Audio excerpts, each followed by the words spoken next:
Alors bonjour, bienvenue à notre émission In Studio où nous sommes en train de traverser un petit voyage ensemble pour découvrir ce qu'est la foi, comment être fortifié dans la foi et marcher dans la foi afin de pouvoir non seulement marcher dans la victoire, aller contre toute épreuve que le diable va vous envoyer, recevoir toutes les promesses de Dieu.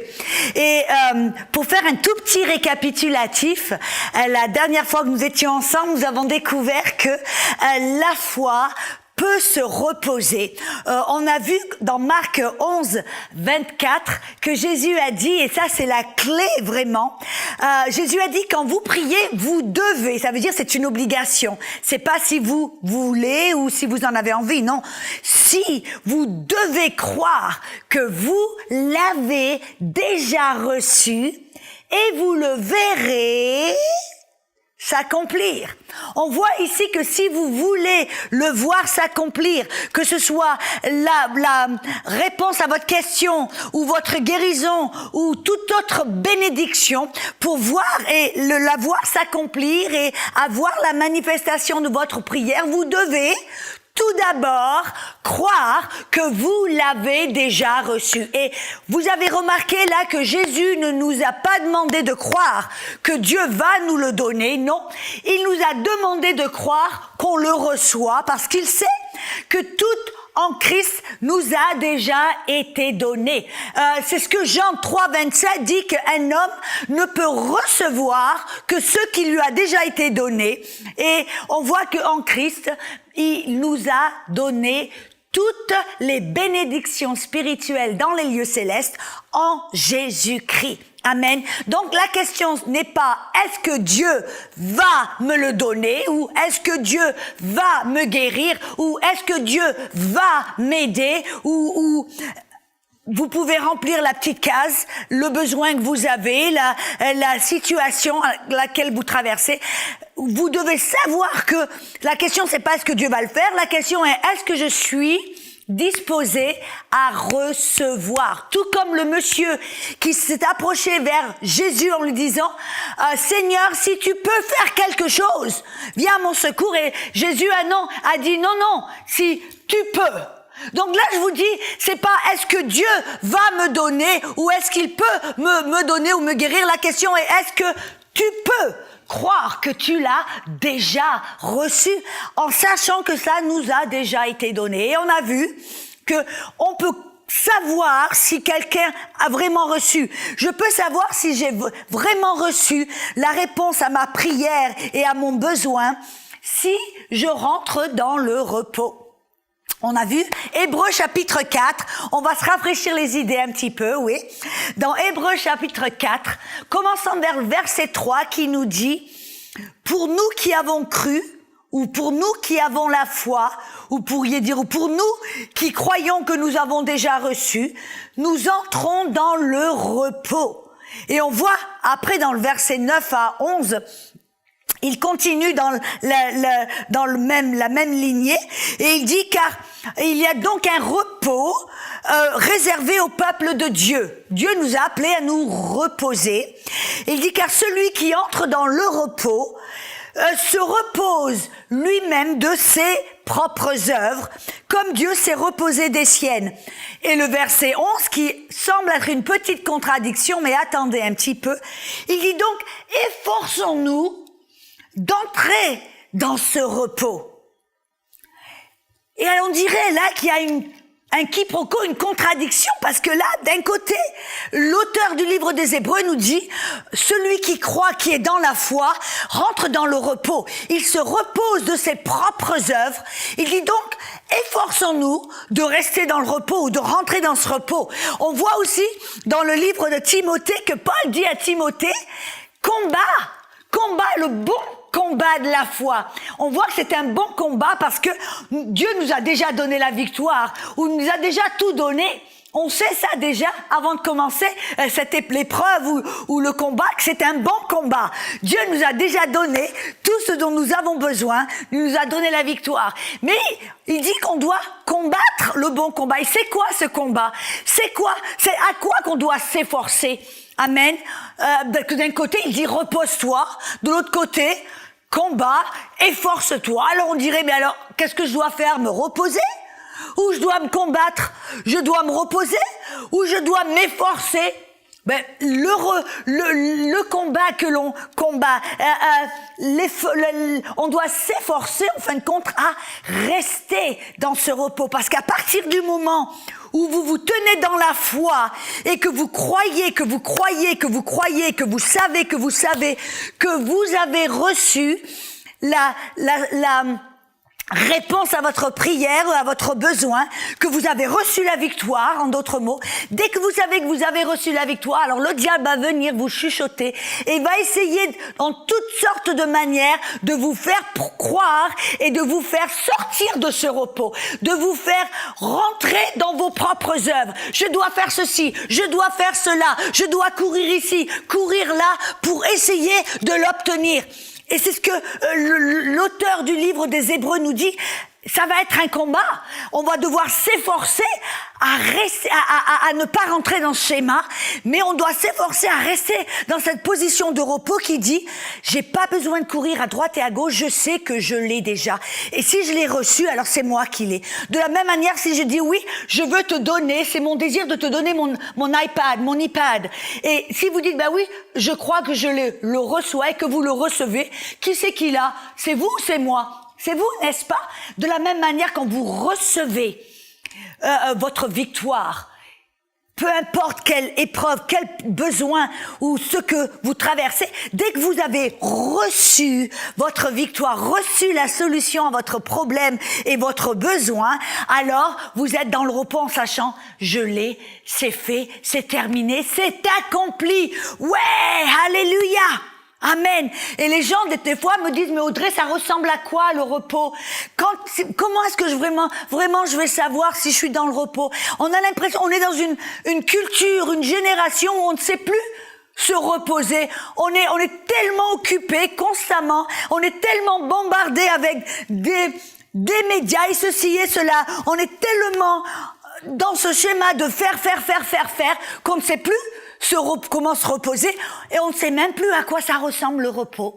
Alors je vais vous donner une petite parabole, si vous me permettez, la parabole selon Audrey. Amen.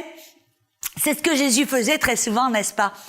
Prétendons que vous êtes en dette, vous avez tellement de dettes que vous perdez le sommeil, vous perdez l'appétit, vous n'arrivez plus à manger, à dormir. Toute la journée, il y a le téléphone qui sonne, vous êtes tellement dans le souci, ça vous tourmente, ça vous rend malade. Est-ce que vous pouvez vous imaginer ça un petit peu? Oh, et le téléphone sonne constamment parce que les gens vous demandent quand est-ce que vous allez nous payer. Vous devez nous payer à telle date. Si j'ai pas l'argent en cette date-là, alors on va venir pour vous reprendre votre voiture, ou vous reprendre votre maison, bref, il vous peint un tableau macabre. Et tout d'un coup, vous vous imaginez, vous voyez, je vais devoir vivre dans un refuge, ou dans la rue, ou je vais tout perdre, et qu'est-ce qui va m'arriver? Bref, vous êtes tellement dans le tourment que ça vous rend presque malade. Et alors, prétendons que peut-être vous avez un oncle qui est super riche, et qui vit en Suisse. C'est une parabole, n'est-ce pas? Je peux inventer ce que je veux. Et donc, prétendons que votre oncle vit en Suisse et qu'il est milliardaire, mais alors super riche. Mais c'est un chrétien, un homme bon, un homme de sa parole. Et un matin, il est en prière, le Seigneur lui parle en disant, téléphone ton neveu ou ta nièce et tu dois les aider. J'ai besoin que tu les aides. Alors, cet oncle qui aime Dieu, qui tout d'un coup prend le téléphone, vous appelle et dit qu'est-ce qui se passe? Le Seigneur m'a parlé ce matin, m'a dit de t'aider. Alors, vous dites à votre oncle, écoute, je suis désolée, j'ai pris des mauvaises décisions. J'ai fait j'ai fait de mauvaises choses et je suis en dette jusqu'au cou et je ne sais pas comment m'en sortir. J'ai essayé de prendre 2 boulots, 3 boulots, d'emprunter ici, et je ne sais pas comment m'en sortir. Et alors l'oncle dit, écoute, combien est-ce que tu dois en dette? Tu dis, j'ai honte de le dire, mais je dois 80 000 $ en carte de crédit seulement. Ou je dois 80 000 $. Bref. Et votre oncle, s'il vous dit, écoute, est-ce que ce serait, tu sais que j'ai les moyens et j'avais à cœur vraiment de te bénir, mais alors là c'est mon opportunité. Qu'est-ce que ça te dirait si je te donne 80 000 $? Tout d'un coup, qu'est-ce que vous entendez? Vous avez la promesse de votre oncle. Vous savez qu'il est un homme qui a les moyens, un homme qui est un homme de sa parole et qui vous donne sa promesse qu'il va vous transférer, faire un virement de 80 000 $ par compte bancaire. À ce moment-là, vous étiez malade, crispé, vous ne pouviez plus dormir, vous ne pouviez plus manger, vous étiez tellement nerveux, tellement. À ce moment-là, qu'est-ce qui se passe? Tout se relâche.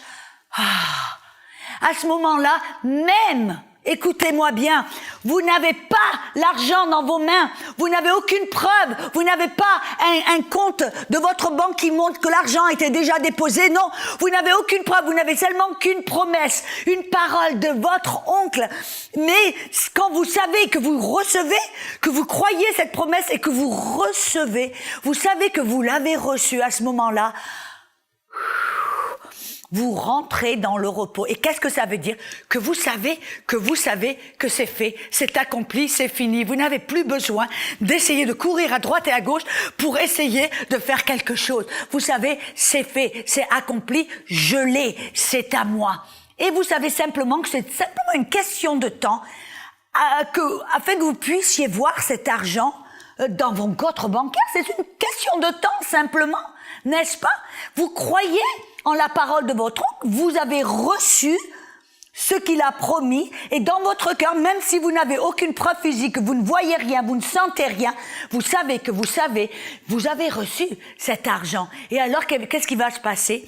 Vous rentrez dans le repos, c'est-à-dire que vous cessez, vous arrêtez d'essayer de courir à droite et à gauche pour faire quoi que ce soit pour essayer d'avoir cet argent. Vous savez, je l'ai. Amen. Vous rentrez dans le repos et tout d'un coup, c'est le repos. C'est de ça que Dieu parle. De rentrer dans ce repos en sachant que Dieu nous a promis ce dont vous avez besoin et quand vous le recevez, alors, j'ai plus besoin de courir à droite et à gauche. C'est ça que l'auteur du livre des Hébreux nous dit, que celui qui rentre dans le repos, quand il croit qu'il est dans la foi, il rentre dans le repos et il cesse, il arrête il se repose de ses propres œuvres. Vous entendez? De ses propres œuvres, de ses propres efforts, ses œuvres pour essayer d'obtenir quelque chose. C'est fini, il s'est gelé. Amen. Et bien sûr, vous savez que on a découvert que la foi reçoit. Par la foi, c'est pour recevoir ce que la grâce nous a déjà donné. Ça, c'est tellement important. Il doit y avoir un équilibre entre la grâce et la foi. Vous voyez, par la grâce, Dieu nous a tout donné. Et c'est notre foi. C'est pas, notre foi ne va pas forcer Dieu à faire quoi que ce soit ou à essayer de le pousser, non. Notre foi va simplement obtenir, recevoir, s'approprier ce que Dieu nous a donné par sa grâce. C'est pour ça qu'on doit savoir que tout est déjà donné, tout est accompli, tout est fait, et c'est notre foi qui s'en accapare, qui sait, la guérison m'a déjà été donnée en Jésus-Christ, ou la prospérité m'a déjà été donnée en Jésus-Christ, la sagesse m'a déjà été donnée, un bon mariage m'a été donné, avoir des enfants, ça fait partie de mon héritage. Bref, vous pouvez remplir la case. Amen. Si vous savez que ça vous a déjà été donné et promis au travers de la parole, alors vous avez cette fondation, vous avez cette assurance devant Dieu pour recevoir au travers de votre foi. La foi reçoit. La foi reçoit. Et voyez, c'est pour ça que Jésus nous a dit, et j'adore cette image, Jésus nous a dit dans Luc chapitre 18 verset 17, Jésus a dit que l'on doit apprendre à recevoir comme un enfant. Vous voyez, la foi, on a appris Dieu s'attend qu'on marche par la foi. On a vu que la foi doit apprendre à recevoir, parce que la grâce nous a tout donné. Alors si on veut marcher par la foi, on doit apprendre à recevoir. Et on va apprendre à recevoir quand on observe des enfants. Jésus a dit, apprenez à recevoir comme un enfant. Comment est-ce qu'un enfant va recevoir? Regardez par exemple un petit garçon qui va vers papa. Il sait que papa l'aime, c'est un bon papa. Alors il va vers papa avec assurance. Il a cette assurance en fin de compte et il dit, papa, je voudrais tellement une bicyclette. S'il te plaît papa, est-ce que je pourrais avoir une bicyclette? Et alors papa qui dit, écoute mon chéri, je t'aime tellement. papa va te donner une bicyclette. Je te promets une bicyclette, mon chéri. Mais tu sais, quand papa va recevoir son salaire dans 2 semaines, alors tu auras ta bicyclette. Et alors le petit garçon, tout d'un coup, qui entend simplement une promesse de son papa, et il sait que son papa est bon, il sait que son papa l'aime. Alors quand papa dit, je te donne une bicyclette, tu as une bicyclette, le petit garçon le croit. Et qu'est-ce qui se passe? Le petit garçon, à ce moment-là, il sait, il croit qu'il a reçu une bicyclette. Et alors, qu'est-ce qui se passe en lui? Tout d'un coup, il explose de joie. Oh, il est tellement content. Vous avez déjà vu un petit garçon qui sait à ce moment-là, quand son papa lui dit, ouais, je te donne la bicyclette. Oh, il avait toujours voulu une bicyclette. Tout d'un coup, il entend, je te donne une bicyclette. Oh, papa, merci, merci, merci. Oh, papa, t'es le meilleur papa du monde. Oh, il va, lui saute au cou, il l'embrasse.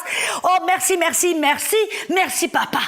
Oh, il est plein de gratitude. Vous savez, la gratitude est vraiment une expression de notre foi. Vous voulez voir quelqu'un qui a la foi? Regardez, ce sera une personne qui sait dire merci. Une personne qui a la foi, qui marche par la foi, c'est une personne qui est remplie de gratitude envers Dieu. Merci Dieu. Qui regarde toute opportunité pour dire merci Dieu. Et c'est pas une personne qui ronchonne. Vous voyez, les enfants d'Israël dans le désert, ils se plaignaient, ils murmuraient, il n'y avait pas de foi. Ils étaient remplis d'incrédulité, aucune foi. C'est pour ça, en fin de compte, qu'ils ont marché dans le désert pendant 40 ans. Ils ont refusé d'accepter la promesse que Dieu leur avait faite. Amen. Mais une personne qui a la foi est une personne qui dit merci, merci, merci. Et c'est ça que je suis en train de vous dire, que la foi, c'est dire merci, parce que la foi, c'est recevoir. La foi doit apprendre à recevoir. Et quand on apprend à recevoir, on apprend à dire merci.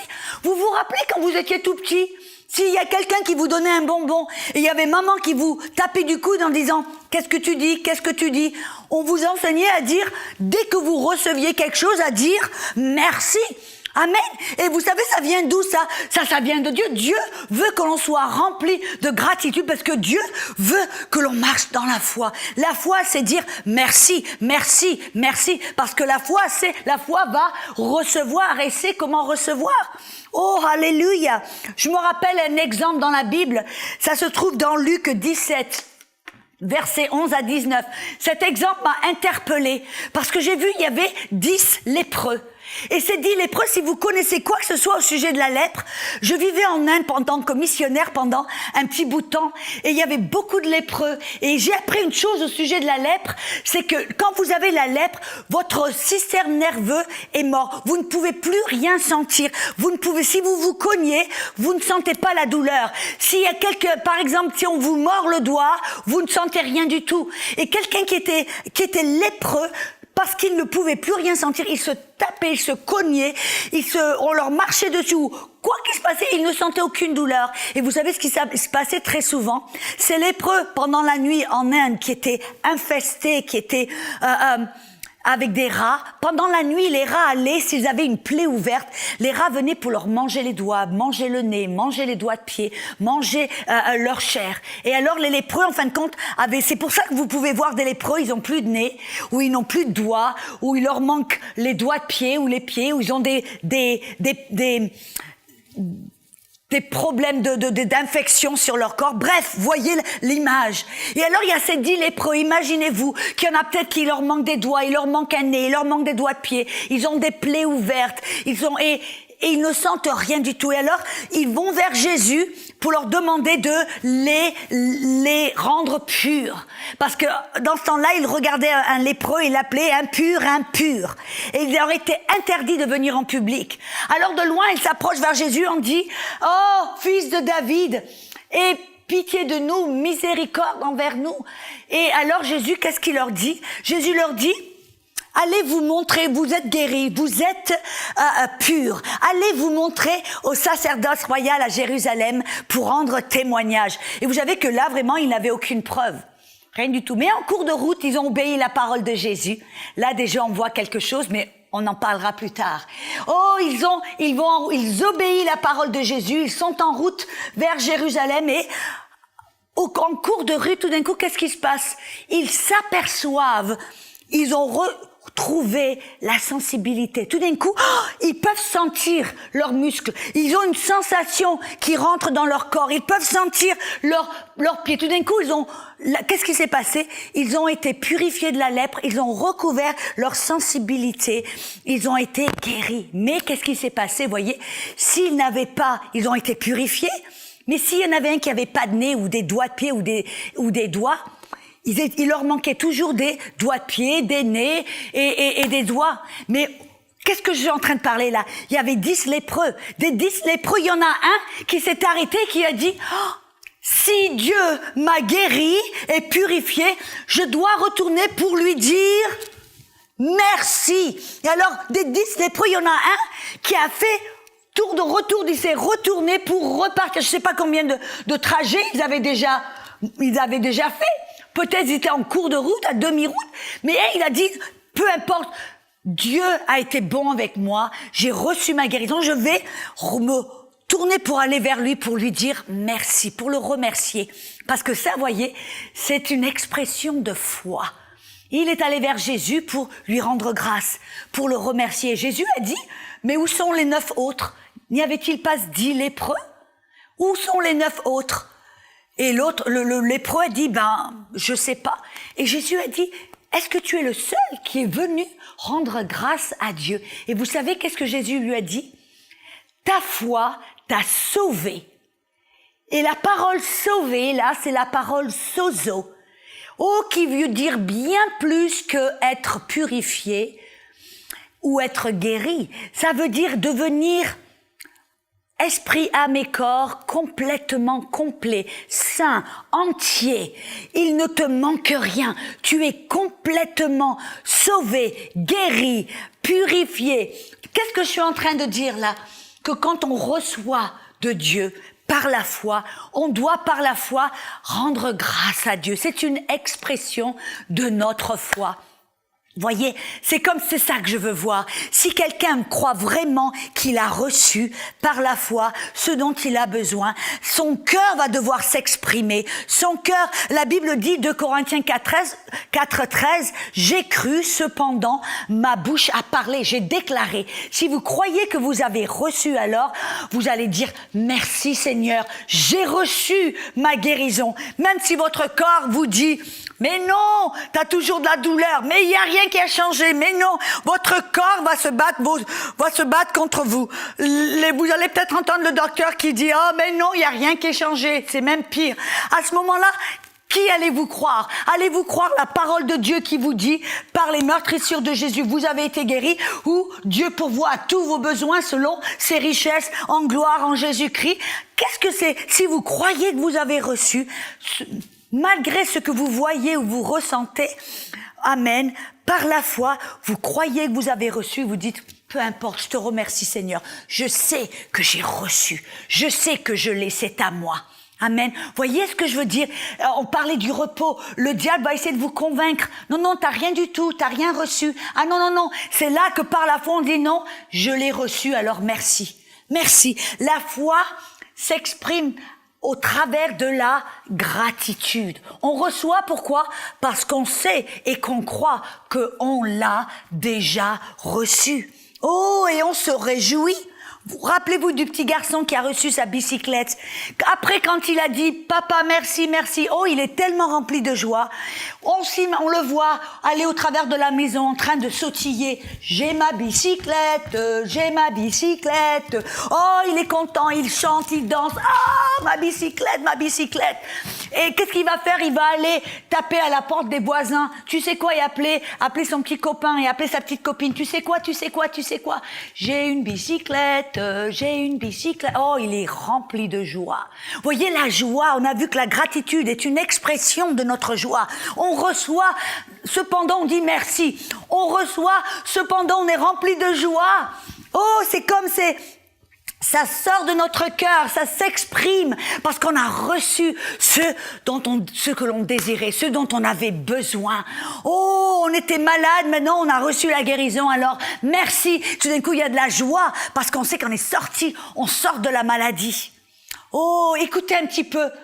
On voit là que la foi est remplie de joie. Vous voulez voir quelqu'un qui a de la foi? Regardez si quelqu'un a un sourire sur le visage. Moi, des fois, je prie pour les gens, que ce soit pour la guérison ou autre chose. Et après la prière, j'observe. Je veux voir est-ce qu'ils ont vraiment reçu. Parce que je sais que s'ils ont vraiment reçu, il va y avoir, le visage va le démontrer, va le montrer. Il va y avoir de la joie qui va s'exprimer au travers de leurs yeux, de leurs sourires. Et je regarde, est-ce qu'ils sont contents?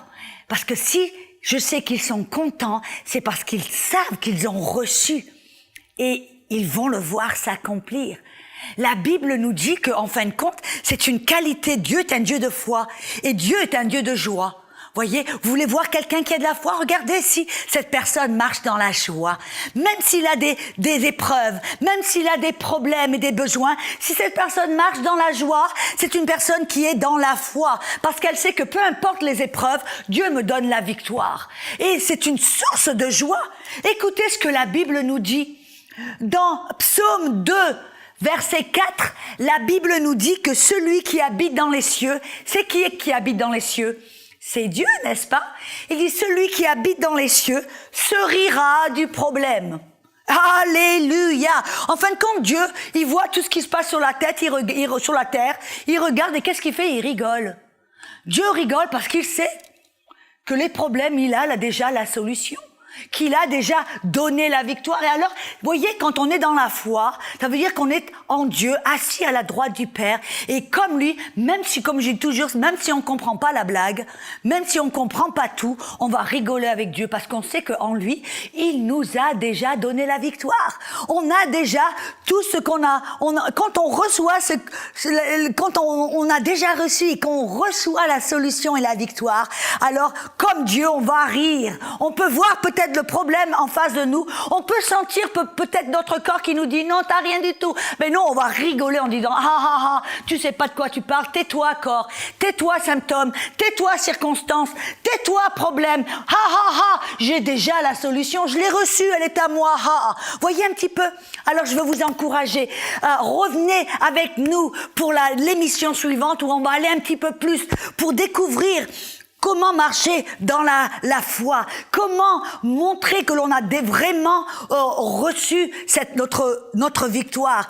Et d'une manière pratique, comment marcher dans la foi à partir du moment où on l'a déjà reçu jusqu'au jour où on a la manifestation? Alors on se revoit bientôt. Amen.